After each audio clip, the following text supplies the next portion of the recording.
You ever notice how the guy who eats steak and lobster every Friday night is usually broke by Tuesday, while the millionaire next door is eating beans and rice out of a cracked bowl he's had since 1963? There's a reason for that, and it's not the reason they taught you in school. Let me tell you about a man named Samuel Peterson. You won't find his name in any history book, but in the winter of 1945, Sam figured out something the banks and the government didn't want anyone to know. He was living in a tiny apartment in Chicago, working as a bookkeeper for a meatpacking plant. The war was ending. Boys were coming home, and everyone believed the American dream was just around the corner. Everyone except Sam. Sam had been keeping 2 sets of books, one for his boss, one for himself, not to steal, to understand. He was tracking something nobody else was watching, the price of food, the real price. Not the number on the tag at the grocery store, but what that number actually meant, what it took from your life, what it demanded from your future. And what he discovered kept him awake at night, staring at the ceiling of his one-room flat, listening to the radiator clank and hiss while the city slept around him. This is a story about food, but it's not really about food.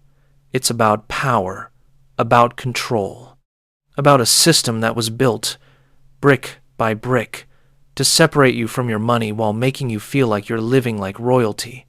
And the really sick part? The part that would have made Sam laugh if it wasn't so tragic? The people who understand this secret, the ones who actually live like kings, are the same ones everyone calls cheap, everyone calls boring, everyone calls weird. They eat like it's 1945. The rest of us eat like we're auditioning for a lifestyle magazine. And the difference between those two worlds is the difference between freedom and a cage you can't even see. Let's go back to that winter. 1945. The war in Europe is over. The war in the Pacific is winding down. And America is about to enter what historians call the greatest economic boom in human history. But Sam Peterson isn't thinking about boom times. He's thinking about his grandmother. She died in 1937. During the Depression, Sam was 14 years old. He remembers the funeral, cold, gray. A handful of people in a church basement that smelled like mildew and old hymnals. But he remembers something else too. He remembers how his grandmother ate every single day of her life. The same things. Oatmeal in the morning, potatoes and cabbage for lunch, soup for dinner, beans, bread, butter when she could get it. And she was the richest person Sam ever knew. Not rich in money, rich in time, rich in peace. She never worried, never panicked, never stayed up at night wondering how she'd make it through the month. She had a system, a pattern, a rhythm. And it wasn't about deprivation. It was about knowing exactly what she needed and refusing to let anyone convince her she needed more. Sam started doing the math. He took his weekly salary, $32. Not bad for 1945. He subtracted rent, $12, utilities, $2, transportation, $3. That left him $15 for everything else. Food, clothing, entertainment, savings, $15 to build a life. Most of his coworkers spent $10 to $12 a week on food. They ate at diners, bought convenience items, spent money on variety, on taste, on the feeling of abundance, and they were always broke, always borrowing, always one bad week away from disaster. Sam decided to try something different. He started eating like his grandmother. Oatmeal, 5 pounds cost 30 cents. That was 14 breakfasts. Potatoes, 10 pounds cost 25 cents. Enough for lunch for 2 weeks. Dried beans, 2 pounds cost 15 cents. Dinners for a week. Cabbage, a head, cost a nickel. Carrots, another nickel. Onions, 5 cents. Add some salt, some pepper, some flour for bread. And Sam calculated he could eat 3 full meals a day for $2 a week. $2. That left him $13. For everything else. For the future. For freedom. Now, here's where it gets interesting. Sam didn't feel deprived. That's the part that confused everyone. His coworkers would see him eating his potato and cabbage lunch. They'd laugh, make jokes, call him Depression Boy, ask him if he was saving up to buy the whole meatpacking plant. And Sam would just smile. Because what they didn't understand, what they couldn't see, was that every single one of them was trapped, and he was free. Free to quit his job if he wanted. Free to take a risk. Free to say no. Free to walk away from anything that demanded too much of his life. Because his life didn't cost $13 a week. It cost $2. Everything else was excess, was power, was possibility. But here's what Sam understood that his grandmother understood, that everyone before the war understood, that got systematically erased from American consciousness over the next 30 years. Food isn't about nutrition. It's about identity, about status, about the story you tell yourself and everyone else, about who you are and where you belong in the social order. When you buy a steak, you're not buying protein. You're buying the feeling of being the kind of person who eats steak. When you order takeout, you're not buying convenience. You're buying the story that you're too busy, too important, too sophisticated to eat the same simple meal you ate yesterday. And someone, somewhere, figured out a long time ago that if they could control your identity, they could control your wallet. Let me paint you a picture. It's 1952, 7 years after Sam started his experiment. The Korean War is on. The economy is booming. Television is spreading into American homes like a beautiful virus. And something strange is happening in those flickering black and white images. Something that would change everything. Advertising. Not just advertising. Identity engineering.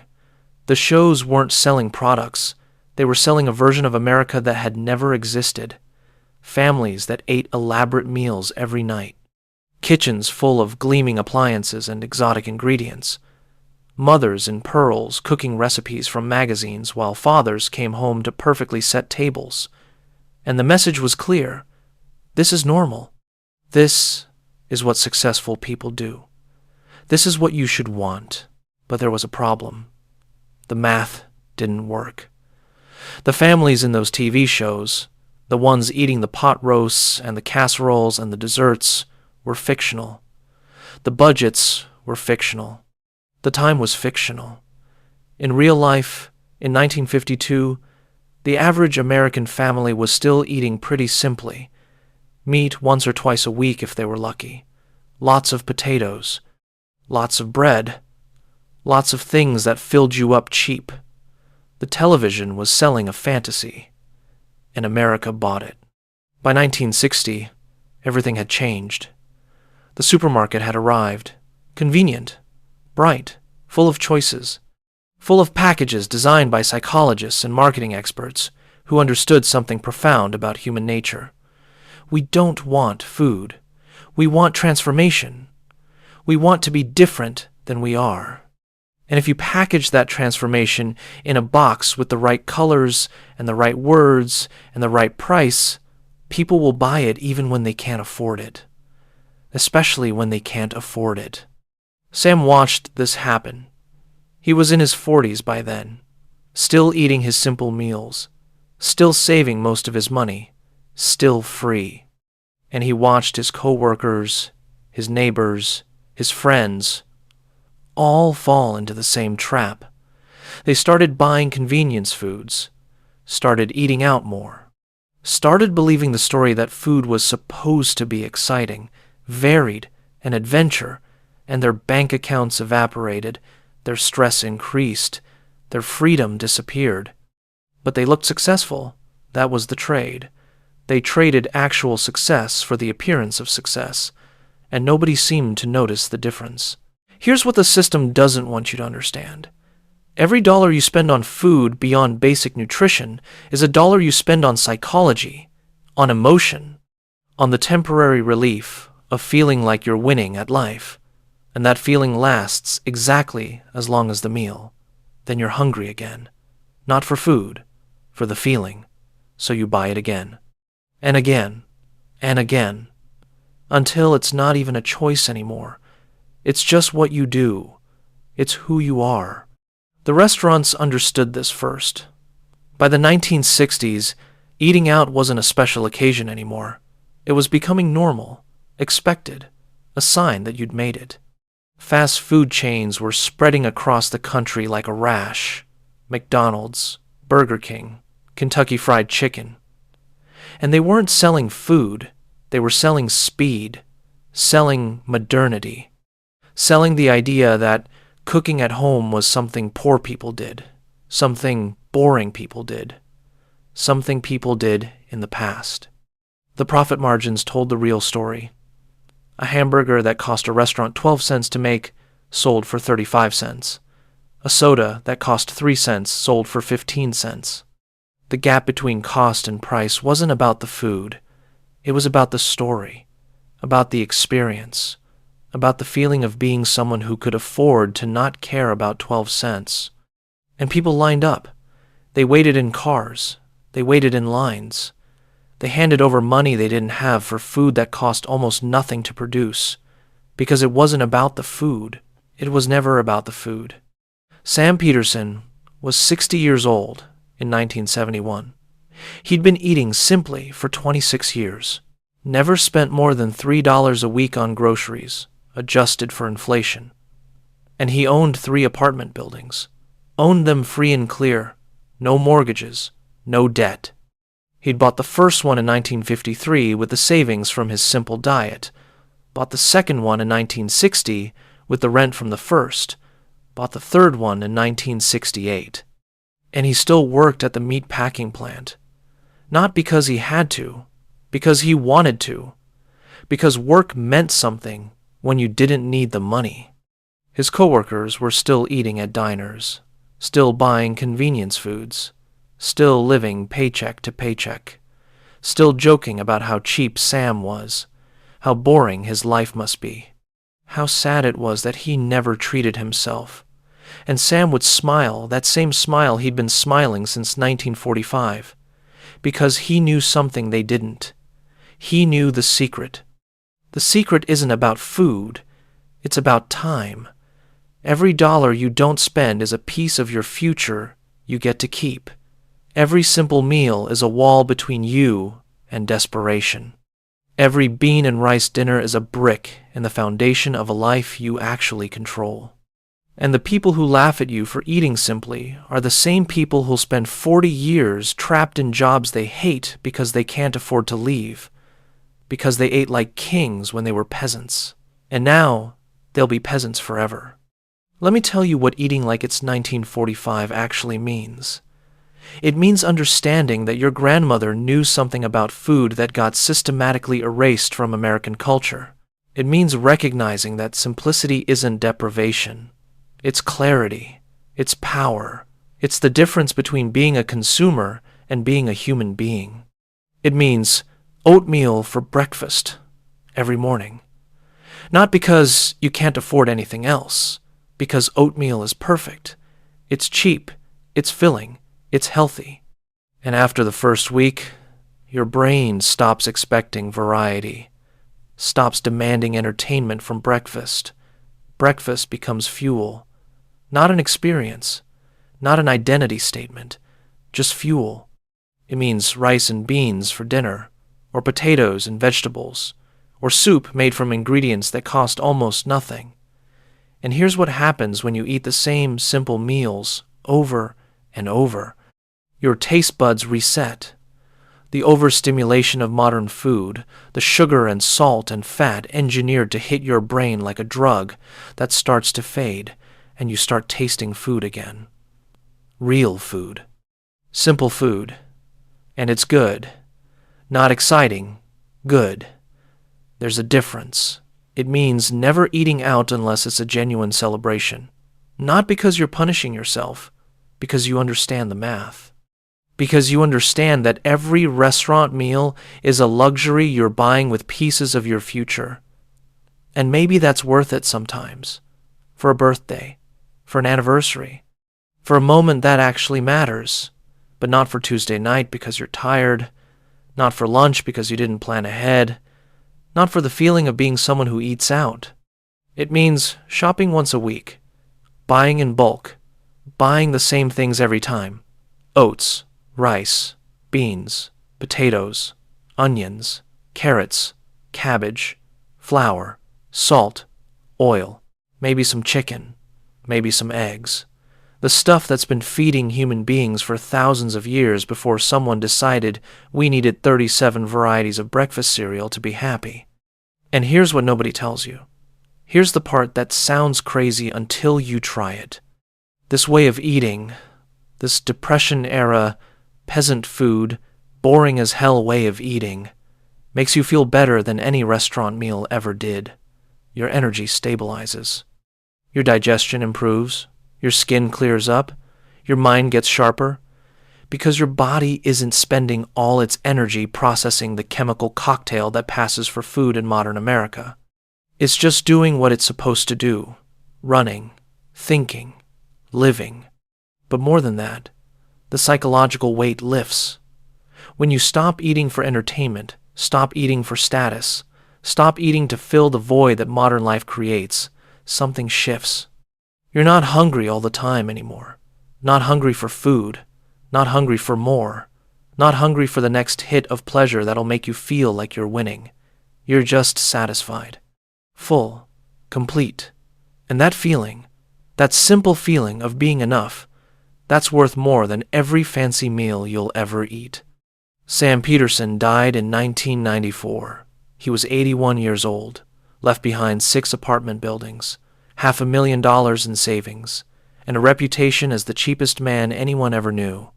At his funeral, people told stories about his bland meals, his refusal to eat out, his stubborn commitment to what they called deprivation, and they missed the whole point.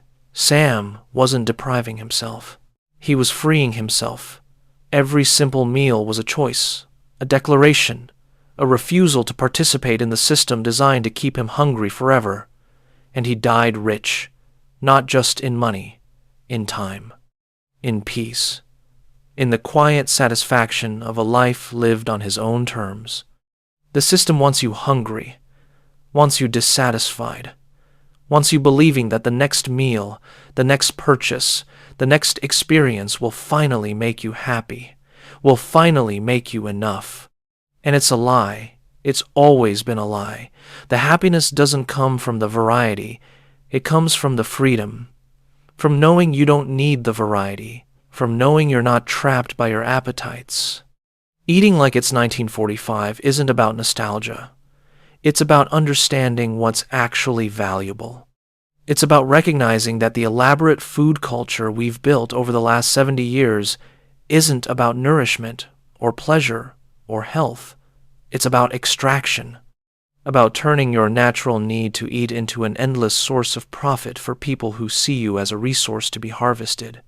When you eat oatmeal for the 400th morning in a row, you're not missing out on the excitement of a different breakfast. You're escaping the trap of needing excitement from breakfast. When you eat beans and rice for dinner again, you're not being boring. You're being free. Free from the exhausting tyranny of choice. Free from the expensive maintenance of a food identity. Free from the constant hunger for more.